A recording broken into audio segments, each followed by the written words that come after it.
Hello everyone, welcome to my monthly beauty favorites and fails for March 2023.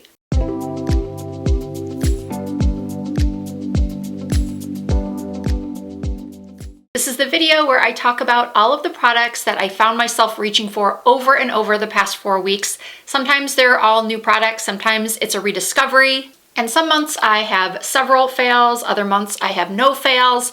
This month I have one pretty big fail, for me at least. This is a product that was really hyped up, is still very hyped up. A lot of people love it. It just did not work for me. Okay, I want to get started with a product that I did a dedicated video for, a dedicated first impressions video for, and I absolutely loved it. However, I made a huge mistake in actually making that a first impressions video. This was the type of product that I really should have used quite a few times before making a video on it. So hindsight is 2020, and I wish I had done it differently, but at least I'm giving you an update and I'm going to address the comment that I got over and over and over. And whenever I get a comment or a question over and over in my comment section, I try to clarify that or answer that question and then make it a pinned comment. So if you're ever watching one of my videos and you have what you think might be a very popular question, please look down in the comments to see if I've answered it in that pinned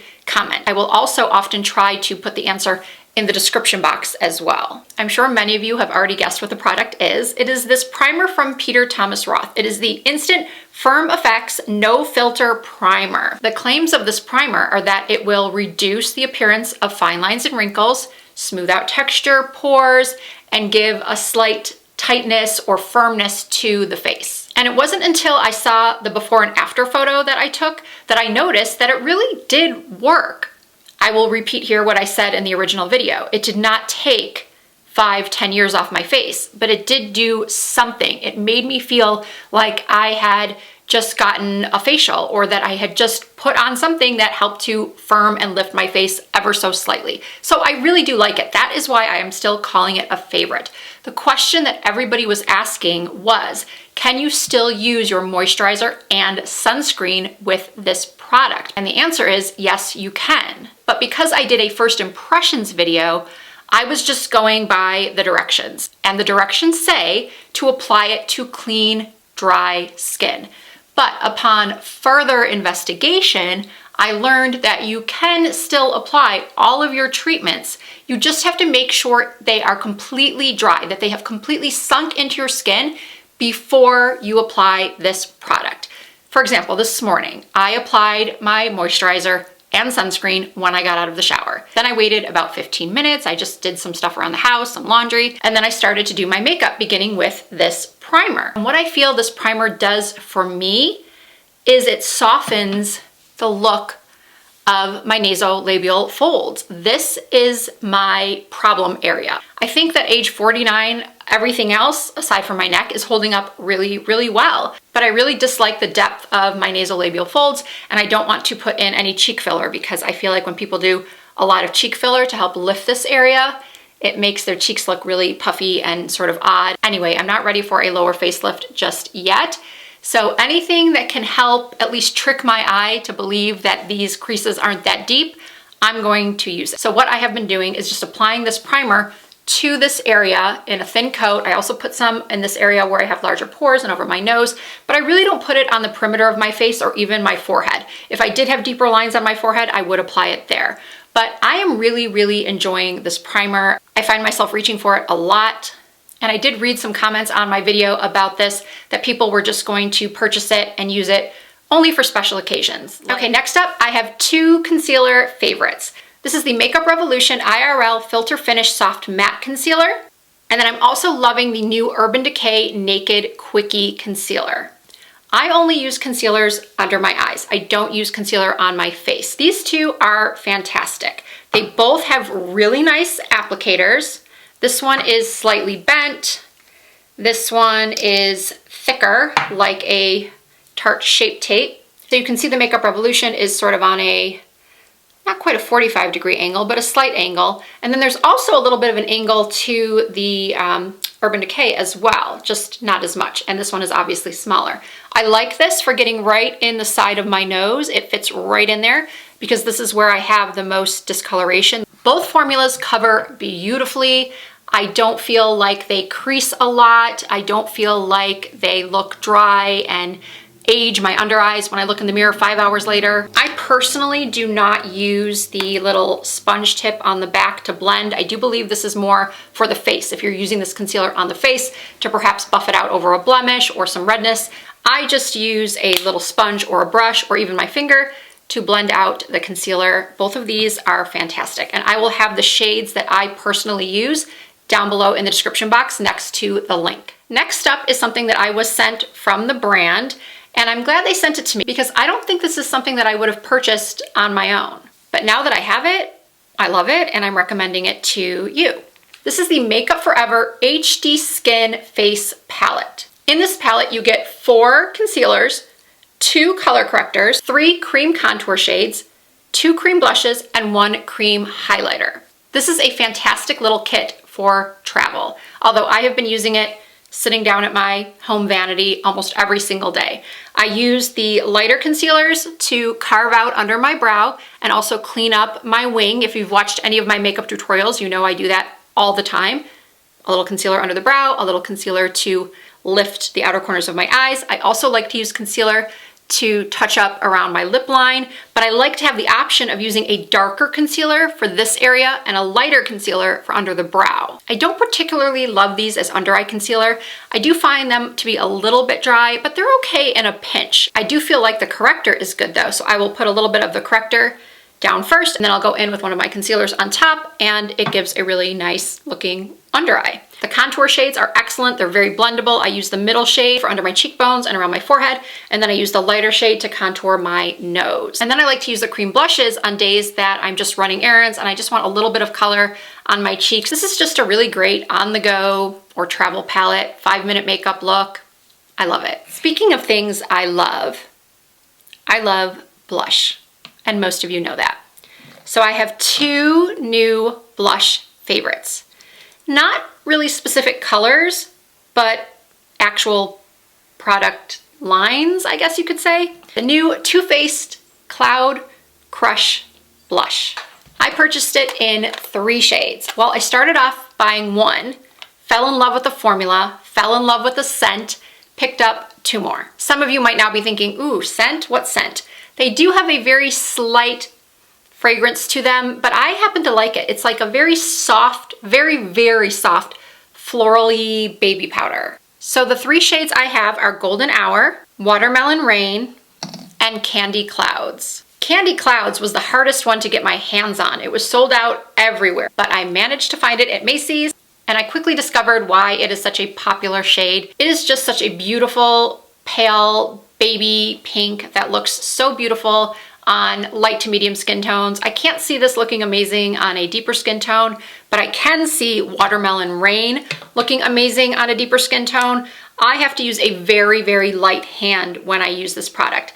I believe I used this particular shade in January's Testing Hot New Makeup video. So please check out that video if you would like to see me applying this particular shade, which again, I think would look beautiful on a darker skin tone. I'm currently wearing the shade Golden Hour.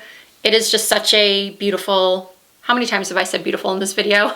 It is a stunning peachy pink. It's matte, I love it. It's just so pretty. And then the other new blushes that I am just crazy about, I've spoken of them in 2 recent videos now. These are the Charlotte Tilbury Pillow Talk Matte Beauty Blush Wands. There is the shade Pillow Talk, which you can only get on the Charlotte Tilbury website. You cannot, as far as I know, get it at Sephora, but you can get the other 3 shades at Sephora, and those are Peach Pop, Pink Pop, and Dream Pop. I haven't checked today, but last I heard, these were all sold out. I will do my best to link them to a retailer that actually has them in stock, but hopefully if they are out of stock, they will come back into stock because they are so pretty. I know a lot of my mature skin viewers were worried that a matte blush would look too drying on their skin, but I promise you, Charlotte knocked it out of the park with this formula. They're so whisper light. They start off sort of sheer and then they can be built up to a more intense color, which is also great for beginners. It's also great for someone who just wants a hint of color. You do have to be careful though, because if you push too much out of the top, and this does have a locking mechanism, you twist to open and then twist back to close, and then you push out the top and dab it onto your skin. I would start with one dab, blend it out, and then layer it for more intensity. That's exactly what I do. And don't be afraid of this Dream Pop shade. Just like with the Watermelon Rain in the Too Faced, you do have to use a lighter hand if you are more fair to light skinned, but once it's on your face, it just looks so pretty. I was wearing this particular shade in my most recent Amazon video. And then I tested out this shade, Pillow Talk, in my most recent testing hot new makeup video for February. At the end of that video, I did say that I had changed my mind about this particular color because by the end of the day, it looked like it had turned a little bit gray or dirty. And some people in the comments had the same thought that I did, that perhaps it was the highlighter that I put on top of it. I put on this really, really light golden Maybelline highlighter over it, and I think that's what did it. I think that is what made the color look ashy and dirty, because when I first applied it, I was in love with it. And then I put on the highlighter and then went about my day. And when I was looking at those check-ins, the footage, I noticed the not so flattering color on my cheeks. But I agree with some other viewers. It was definitely the highlighter. So I will be wearing the shade again, but without that particular highlighter. And I think that's an important thing to keep in mind when you're trying a new blush, that if you're going to put a highlighter on top, make sure that it plays nicely with the blush. Okay, now let's talk about eyes and then we'll go on to lips. First is this ColourPop Sage the Day eyeshadow palette. It is what I have on right now. What drew me to this palette were these shades right here, these shimmers right down the middle. I feel like ColourPop does such a nice job with their eyeshadows. Now, I don't have nearly as many ColourPop eyeshadow palettes as people I know who receive PR packages from ColourPop. I don't receive PR packages from them. So I only purchase their palettes when they catch my attention, like this one did.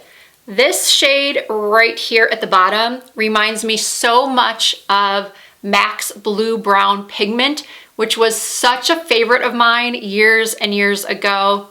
I just adore how holographic it is. You pick up the blue, the green, the gold, bronze. It's such a gorgeous shade. And then these browns right over here are really pigmented. They're really soft and blendable, but I'll be honest, I really purchased it for those beautiful shimmers. And next up are the Milani Gilded Mini Eyeshadow Palettes. I tested out Call Me Old Fashioned in my most recent testing hot new makeup.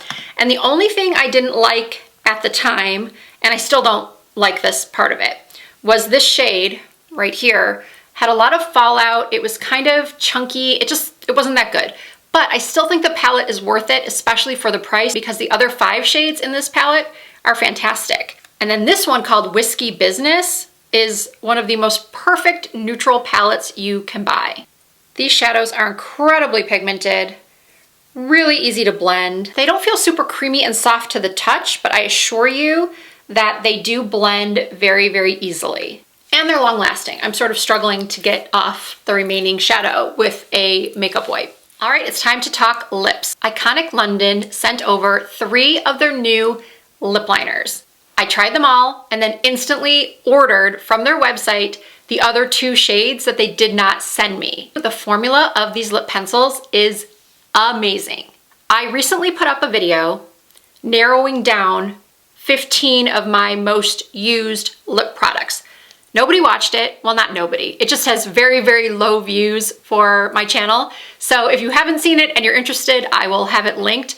But what I did in that video was I said to myself, if I could only keep 15 lip products, only 15 out of my whole collection, what would they be?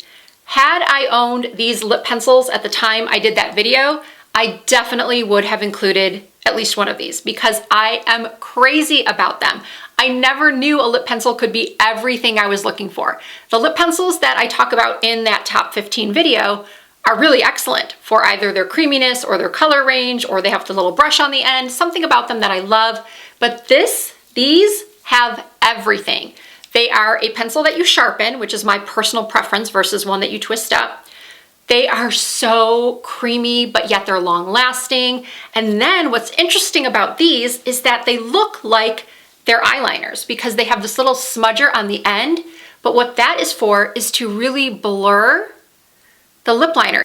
Instead of using a brush, you use this little sponge to blend out any harsh lines. And because these pencils are so creamy, you can actually blend in your entire lip. You can blend the pencil in entirely to have this really beautiful blotted lip look. The one I currently have on is called Sister Sister, and it is a rosy nude.